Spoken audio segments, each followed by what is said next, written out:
시청자 여러분 안녕하십니까. 지역의 이슈를 분석하는 헬로 이슈 토크 시작합니다. 최근 과로사로 추정되는 택배 노동자들의 죽음이 이어지고 있는 가운데 지난 10월 20일 창원시 진해구의 한 택배 회사 지점에서 택배 노동자가 자살을 한 사건이 발생했습니다. 이 사건을 토대로 경남 지역 택배 노동자들의 현실과 그들을 위한 제도적 장치의 허점과 보완을 오늘 분석해 볼 텐데요. 함께할 두 분 소개하겠습니다. 택배 노동자 관련해 적극적인 행보를 보이고 있는 정의당 경남도당 창원시 성산구 지역위원회 여영구 위원장 나오셨고요. 이번 사건의 법률적 해석을 도와줄 법무법인 환해 문희란 대표 변호사 자리하셨습니다. 반갑습니다. 네, 안녕하세요. 네, 여 위원장께서는 오늘 마스크를 또 착용하고 나오셨는데 그게 코로나19 때문은 아니라 그 얼굴에 살짝 가릴 부분이 있으셔서 착용하셨다고 들었습니다. 죄송합니다. 이 방송 앞두고 제가 지금 치아 치료한다고. 네. 예, 그래 지금 이 마스크를 벗으면 우리 시청자들한테 약간 좀 보기 흉한 좀 모습이 있어서 오늘 요 마스크를 착용하고 왔는데 약간 않으신지. 좀 말이 좀 세더라도 이해를 좀 해주시면 감사하겠습니다. 네, 알겠습니다. 네. 네, 잘 부탁드리겠습니다. 예. 네, 그럼 오늘 이야기로 들어가 보겠습니다. 사건을 좀 살펴볼게요. 이 사망한 택배 노동자가 창원시 진해구민이라고 들었거든요. 사건 정리를 좀 해주실까요? 지난 20일 오전 6시경에 그 창원시 진해구 가두동 로젠택배 그 부산 강서지점 하치장에서 지점 소속 택배 기사인 A 씨가 그 유서를 남긴 채 스스로 이제 유명을 달리한 사건이 있었습니다. 알겠습니다. 전국 택배 노동자들의 열악한 환경 또 사망 사고가 이렇게 잇따르고 있는데 새로운 사회적 문제로 떠오르기도 합니다. 특히 경남 지역에서 이 같은 소식이 있어서 안타깝기도 하고 도민들도 분노하고 있거든요. 이번 경남 그 택배 노동자의 그 자살 사망 원인과 다른 택배 노동자들의 사망 원인이 비슷한지도 좀 여쭤볼게요. 어떻습니까? 올해 들어 말씀하신 것처럼 전국적으로 택배 그 기사님들의 어떤 사망 사고가 잇따르고 있죠. 벌써 10분 정도 벌써 그 사망했다는 지금 현재 그러는데, 근데 앞선 사망 사고 경우에는 이제 과중한 업무로 인한 것이거나 또는 질병 악화로 인해 추정되는데, 이번 사건은 이제 그런 게 원인이 되긴 했지만 이제 좀 극단적 선택을 하신 거기 때문에 약간 다른 측면은 있습니다. 또 그분 또 유서도 발견되었기 때문에 그 유서가 바지 뒷주머니에서 발견돼가지고 이제 그 유서에 이제 그 지점 그러니까 대리점이었던 그 부당한 갑질 뭐 그리고 뭐 수수료 보증금 뭐 권리금조로 해가지고 이제 부당한 피해를 주고 있다. 우리 그 택배 기사님들한테 그런 내용의 유서가 또 발견됐었기 때문에 그런 것 때문에 좀 더 이슈가 되고 있는 상황입니다. 알겠습니다. 오늘 여 위원장 함께하고 있지만 노동운동을 하셨고 또 정의당 차원에서도 이번 문제를 더 심각하게 받아들일 것 같은데요. 사고가 있기 이틀 전에 또 논평을 내셨어요. 사고 소식 듣고 참 착잡하셨을 것 같은데 어떠셨습니까? 화가 좀 너무 많이 났고요. 제가 이제 페북에 바로 글을 하나 짧게 올렸습니다. 조선소가 물량팀이라고 있습니다. 원청, 하청, 또 하청으로부터 또 다시 하청을 받는 그 물량팀장, 또 그 밑에 노동자들 고용돼 일하는데 택배 이 구조가 그런 다단계 하청 구조하고 똑같습니다.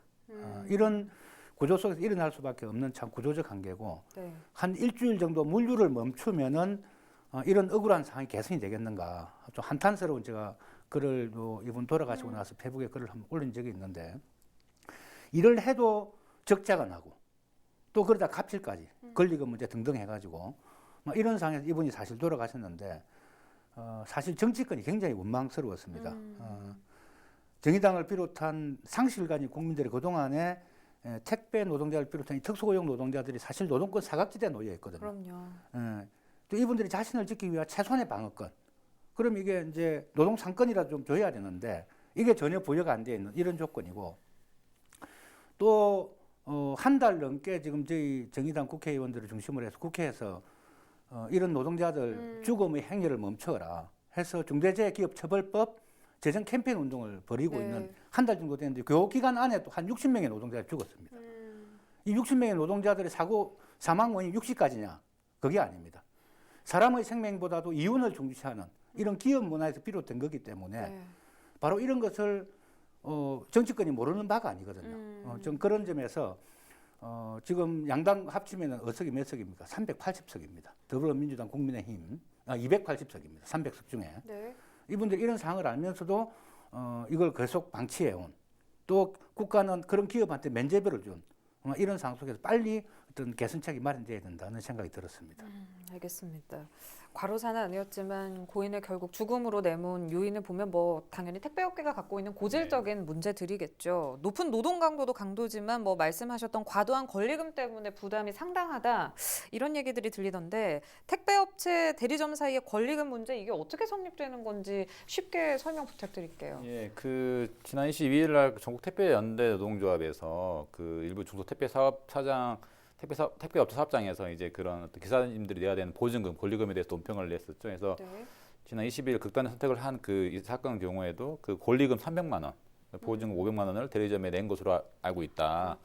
예, 불공정 계약이지만 일을 할 수밖에 없는 일을 해야 되니까. 예, 관행상 돈을 낼 수밖에 없는 이런 관행이 있다라고 말씀하셨는데 그러면 왜 택배 기사가 왜 기사님들이 왜 대리점에 권리금 보증금을 내야 되느냐가 이해가 안 갈 수가 있잖아요. 그냥 뭐 일하면 되는 거 아니냐라고 할 수 있는데 현행법상 대다수의 택배 기사는 그 개인 사업자인 특수 고용직에 해당합니다. 아까 이건 말씀하셨지만 노동자가 아니라는 겁니다. 개인 사업자라는 거죠. 그래서 그 지역 대리점에서 일을 하기 위해서는 이미 그 구역에서 일을 하고 있던 이전 기사님으로부터 이어받는 겁니다. 구역을 이어받기 때문에 그분에게 권리금 쪽으로 얼마를 줘야 되는 거죠. 그걸 이어받아야 되기 때문에. 그리고 또 이제 그 대리점 측에는 그 이제 택배 사고 같은 게 발생할 수 있잖아요. 그러면 이제 그런 거를 이제 제한은 비용으로 보증금을 내도록 하고 있는 겁니다. 택배 그 업체에서. 그러니까 이제 그 구역에서 일을 하려면 앞선 그 기사님의 걸 이어받아야 되니까 그분한테 권리금 주고 이어받아야 되고 그리고 보증금은 나중에 회수 가능한 거죠. 그러니까 보증금이라는 거는 이제 그 택배 사고 만약에 발생한 택배 사고의 어떤 그 피해를 이제 그 기사님으로 하여금 지게 하기 위해서 미리 받아놓은 돈입니다. 그러니까 혹시나 이제 그 계약이 만기가 되고 끝나면은 그런 사고 발생하지 않으면 이제 돌려주는 거죠. 또 권리금은 그 위에 이제 그 지역에 자기가 그만두고 새로운 또 택배 기사님 오시면 그분한테 이게 받고. 그러니까 이게 잘 돌아가면 사실은 잘 돌아가면은 문제 없는 구조일 수도 있어요. 왜냐하면 마치 이게 또 마치 상가 임대차 마치 거기 권리금 보증 있는 거니까 이건 또 그 개인 사업자이기 때문에 그러니까 그게 실험 안 하면 되는 거긴 합니다. 근데 문제는 뭐냐면은 그 원만하게 돌아가면 딱히 문제도 범죄 구조가 아닌데 이게 말씀드렸지만 이 그런 어떤 기사를 구하는 게 자기를 대신해서 그 구역에서 일할 기사를 구하는 것도 쉽지 않거든요. 사실 이게 열악한 일이다 보니까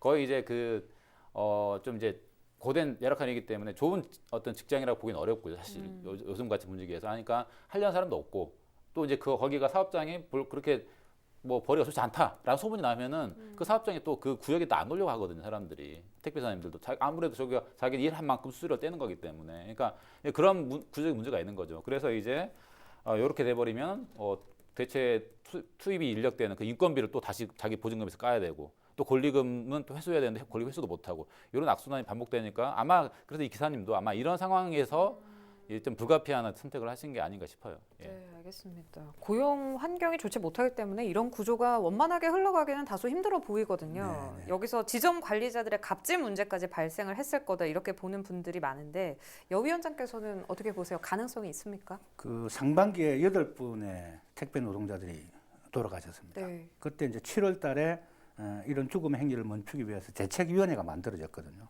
그 조사를 했습니다. 실제로 이분들의 근로 조건이 어떤지 일주일에 한 70시간 일을 하고요. 그 실제로 손에 이게 이제 자영업자니까 매출이죠. 네. 총 매출이 한 500만 원 내외 이렇게 됩니다. 여기서 이제 이 계속 이제 지출되는 게 많은데 고정 비용이 대리점을 이용하는데 비용을 내야 됩니다. 또 차량 구입하고 운행하는데 비용이 들어가지 않습니까? 또 각종 소모품이 또 지출되고요. 또 물품을 제때 배달하지 못했거나 또 배달하는 과정에 파손이 났을 때 또 거기에 대한 사고 비용도 본인들이 다 부담을 하게 되는 거죠.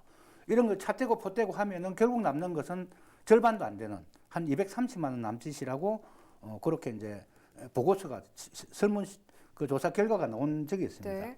이번 사고 터지면서 여러 정치권에서 이제 택배 노동자를 불러서 정언 같은 걸 많이 들었습니다. 정언을 실제로 들어보면은 아까 우리 변호사님도 말씀했다시피 권리금 보통 한 1,500만 원 내외.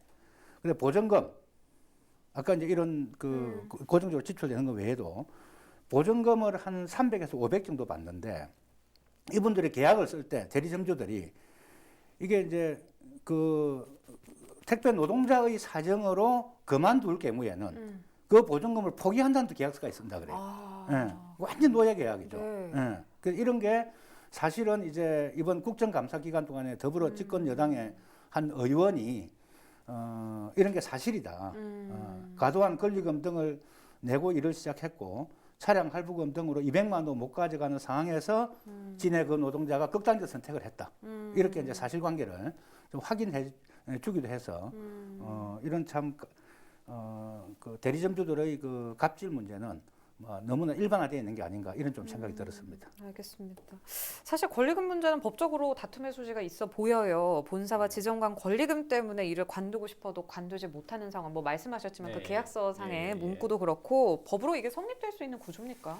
그냥 말씀드렸지만 이제 앞서 말씀드렸지만 이게 가장 큰 문제가 뭐냐면 택배 기사님들이 개인 사업자이기 때문에 그런 겁니다. 노동자가 아닌 거죠. 그렇기 때문에 사실상 근로기준법 적용 대상도 아니고 그러니까 한마디로 이런 조건으로 할 거냐 말 거냐 걔네 선택에 따른다는 겁니다. 그러니까 이런 권리금 보증금 어떻게 보면 부담이 될 수도 있어요. 사실 또 아까 어떤 의원님 말씀했던 초기 또 차량도 구입해야 돼. 초기 비용이 많이 들어가거든요. 그리고 이것저것 떼다 보면 별로 안 남아요. 그러니까 그런 상황에서도 근데 그걸 감수하고 할 거냐 말 거냐 그거는 결국에는 이제 기사님 선택하실 문제라는 거죠. 어떻게 보면은 그 대리점과 그 택배 업체와 기사님 대등한 법률적 관계에서 계약을 맺는 거기 때문에 법률적으로는 하기 때문에 싫음 말고 아니면 자기 책임으로 하고 이렇게 되는 관계라는 거죠. 근데 이제 문제는 뭐냐면 아까 말씀드렸지만은 그 일 자체가 매우 열악하고 고되고 그러니까 누군가는 그 고된 택배 일을 선택할 수밖에 없고 그러면 또 이런 좋지 않은 조건을 울며 겨자 먹기식으로 계약을 할 수밖에 없다는 겁니다.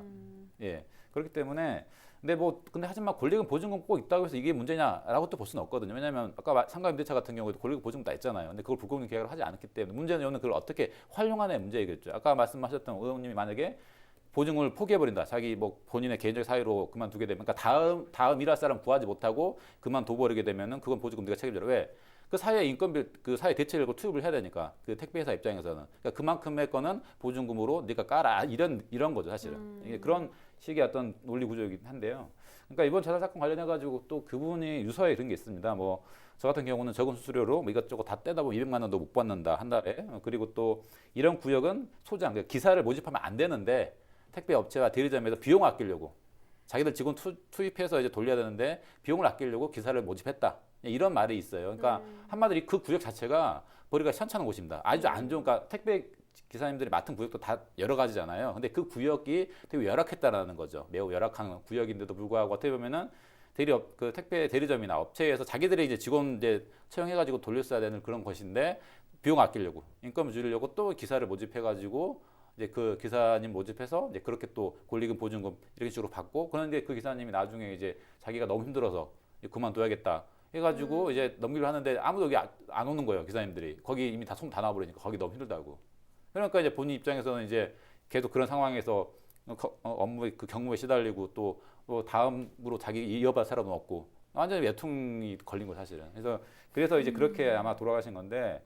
그러니까 이런 경우는 일 자체 특수성, 뭐 여러 환경 등을 제도적으로 접근해야 된다. 아까 의원님께 말씀하셨듯이 국회에서 이제 법률적인 부분, 그러니까 이거는 어떤 그 정부가 주도해서 표준계약서 같은 거를 아예 폼을 하나 만들거나 정말 만들거나 아니면은 비용을 보조하는 등 이렇게 좀 적극적으로 어떤 제도적인 차원에서 접근해야지 어떤 단순한 어떤 그 택배 기사와 택배 그 기사님과 그 택배 업체와 1대1로 해결될 문제는 아닌 것 같습니다. 제가 봤을 때는. 예. 알겠습니다. 계약이 이루어지는 구조상 사업자 대 사업자로 보기에는 무리인 것 같아요. 이번 경남 지역 택배 노동자 사망이 업체와 지점 간 그 불합리한 구조에서 비롯됐다면 다수의 사례는 저희가 앞서 언급을 했지만 과로사입니다.